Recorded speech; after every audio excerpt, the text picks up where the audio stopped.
qui ont rendu ce colloque véritablement, non pas seulement possible, mais réel, et ce qui en fait le beau succès, dont je pense, nous pensons tous, je crois qu'il est, c'est-à-dire vous, les intervenants, les participants et le public.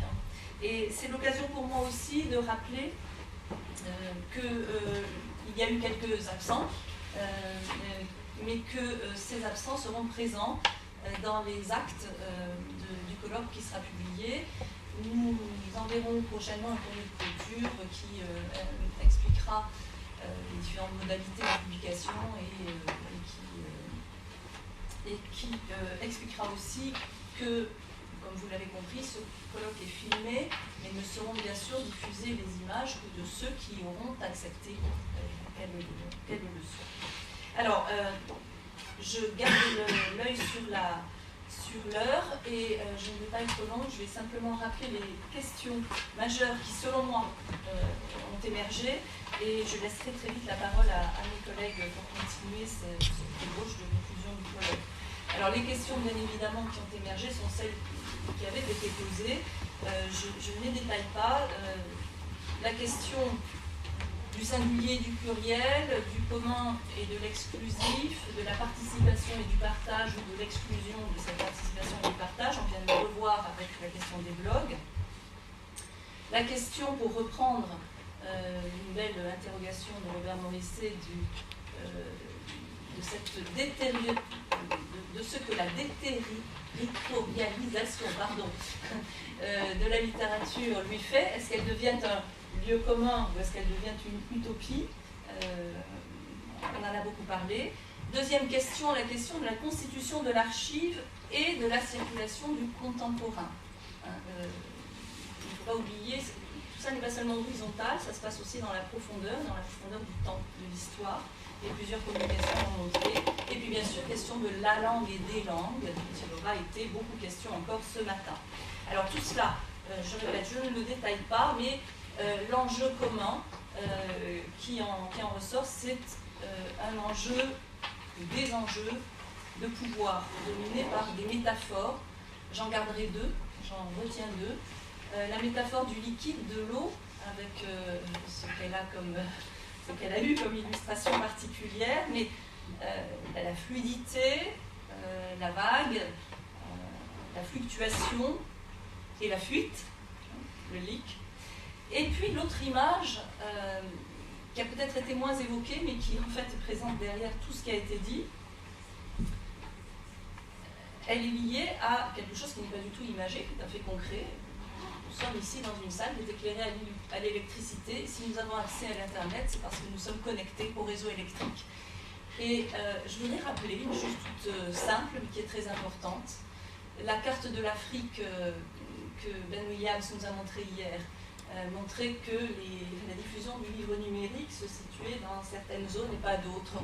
Et sans m'avancer trop, je pense que cette zone correspond à celle de l'électrification du continent.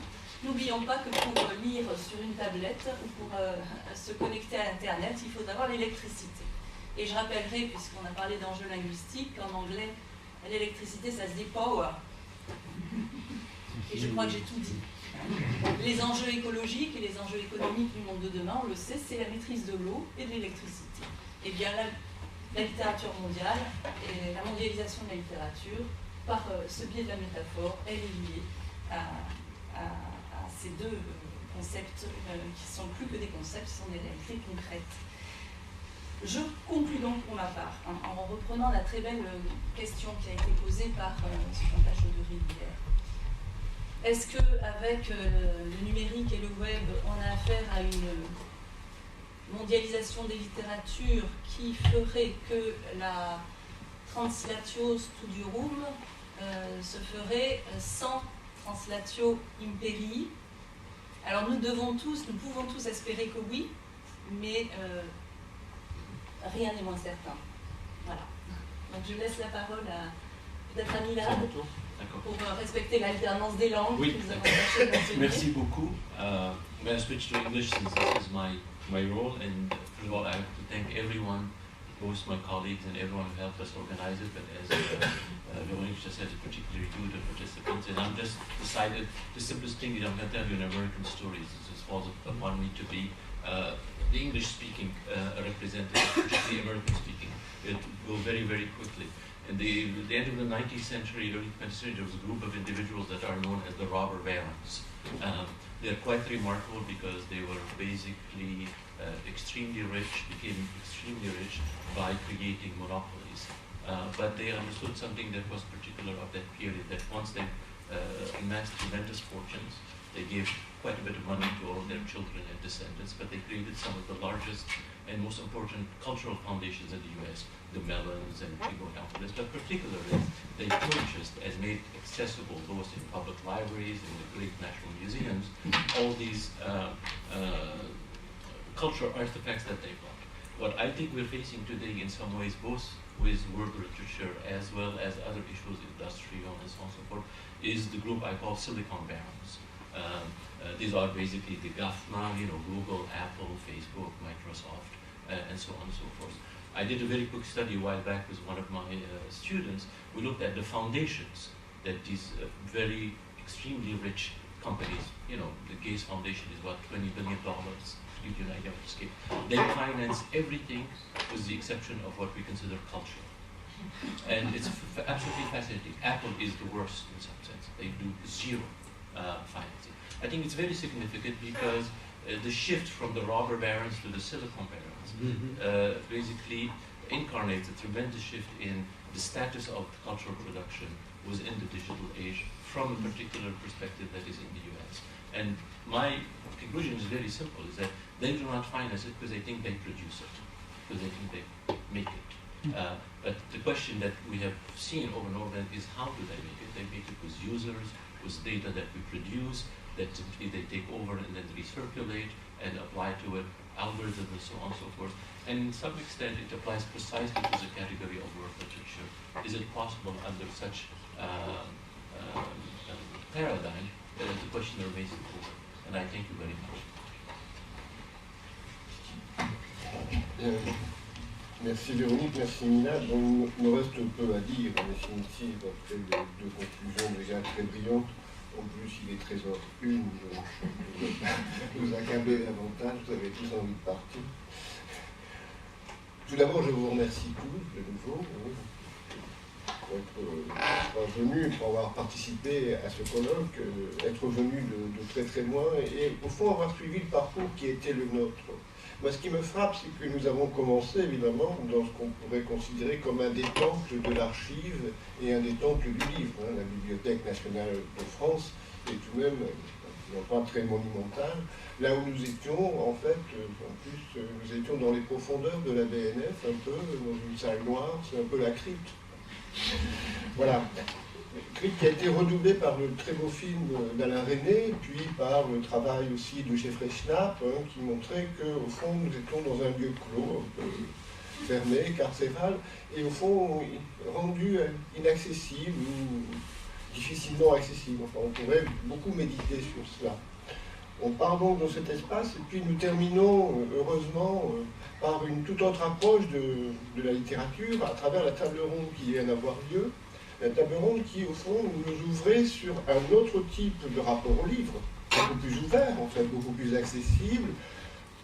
Alors, je ne vais pas parler de démocratie, parce que justement, la table ronde a bien montré combien de problèmes étaient soulevés, mais enfin, bon, montrer que le jugement critique se déplaçait fortement, puisque, encore une fois, on passe d'un endroit qui est celui de l'érudition la plus grande, la BNF, du moins pour un endroit pour les chercheurs en priorité, au contraire à des objets, des lieux de rencontre, de sociabilité littéraire, où au contraire, il semblerait bien que l'érudition soit exclue, mais les jugements soient des jugements qualitatifs, au contraire, radicalement différents. Tout le monde sera d'accord. Il s'opère donc, si vous voulez, à travers le numérique, un certain nombre de mutations très très fortes. Alors on a beaucoup parlé de la mondialisation, évidemment, et de la différence qu'il faut faire déjà, par exemple, entre mondialisation et globalisation. Mais il y a d'autres conséquences que nous devons tirer. Par exemple, quelle est la part de l'érudition? Parce que loin d'être exclue, l'érudition est toujours présente. Bon, Lambert l'a montré, mais Pitt l'a montré aussi parfaitement. L'objet, en fait, de Shakespeare, qui est en livre, est un objet d'une profonde érudition, au contraire. Donc, c'est un objet à la fois très accessible et qui rend aussi l'érudition accessible. Vous voyez, donc on pourrait multiplier comme ça les paradoxes qui sont extrêmement riches. Même chose, me semble-t-il, le web met à notre disposition des objets à la fois faits sur la longue durée. La littérature, c'est la longue durée. Puisque, je ne sais pas, on ne va pas citer Stendhal, mais si on prend beaucoup d'écrivains, en fait, beaucoup d'écrivains, en fond, compensent leur manque de bonne réception dans le présent en disant, de toute façon, ils n'y comprennent rien, mais dans 50 ans, quel sera mon succès? Et d'ailleurs, en général, ils ne se trompent pas. On va citer des exemples nombreux dans la littérature française. Moi, j'évoquais hier, je travaille sur la correspondance de Francis Ponge, le poète. Sans arrêt, Ponge écrit à Gallimard en lui disant, mais ayez foi en moi, publiez-moi, je suis le poète du siècle. C'est incroyable. Et donc, il demande même que Gallimard le salarie mensuellement, en lui disant, je reconnais que jusqu'à présent, on est même en 1946, je n'ai publié chez vous qu'un seul livre. Bon, c'est le parti pris des choses, c'est pas n'importe quoi. Mais en même temps, il investit sur la longue durée. Au contraire, ce qui est intéressant, c'est que le numérique donne aussi un autre rapport temporel à la littérature. Je pense qu'on vient encore de le voir et on l'a vu plusieurs fois, en fait. Et les processus de canonisation sont radicalement changés. Dernier paradoxe, parce que je ne vais pas les multiplier, dernier paradoxe, c'est l'objet même littéraire. Parce que, bon, sur quoi travaillons-nous? Nous le rappelons souvent ici, interviewé avec, nous travaillons en fait sur 5% de la littérature. Et d'ailleurs, des siècles précédents, nous n'avons retenu que 5%. Les 95% ont disparu. Et plus personne ne s'y intéresse. D'ailleurs, on a bien dit, qu'est-ce qui sort de la bibliothèque d'Harvard? C'est 4% des livres. Donc toujours ceux-là qui sont consultés. Les autres ne sont jamais ouverts. Même à la BNF, on sait très bien qu'il y a des ouvrages qui n'ont jamais été ouverts. Il nous arrive d'emprunter des livres et de les découper, d'être le premier lecteur d'un livre paru il y a à peu près un siècle. Or, il me semble aussi le numérique, et là encore une fois on vient de le voir dans la dernière table ronde, mais pas uniquement en fait, on a vu par exemple dans ce qu'a dit Einsteiner, attire votre attention sur une autre forme de littérature, sur une littérature beaucoup plus large, précisément. Nous sommes amenés à nous intéresser non pas à 5%, alors je ne vais pas dire à 100%, mais en tout cas, dans la littérature présente, dans la production présente, notre regard est attiré sur en fait, cette production large, en fait. Et il nous faut savoir aussi ce que nous allons en faire. D'autant plus que notre regard est attiré aussi sur des jugements critiques, je le répète, qui sont de valeur extraordinairement inégale. Bon, je m'arrête là, mais au fond, ce qu'a fait émerger le colloque, et nous le savions, c'est un ensemble de paradoxes, en fait, extrêmement importants, et qui feront l'objet, à mon avis, de réflexions dans l'avenir.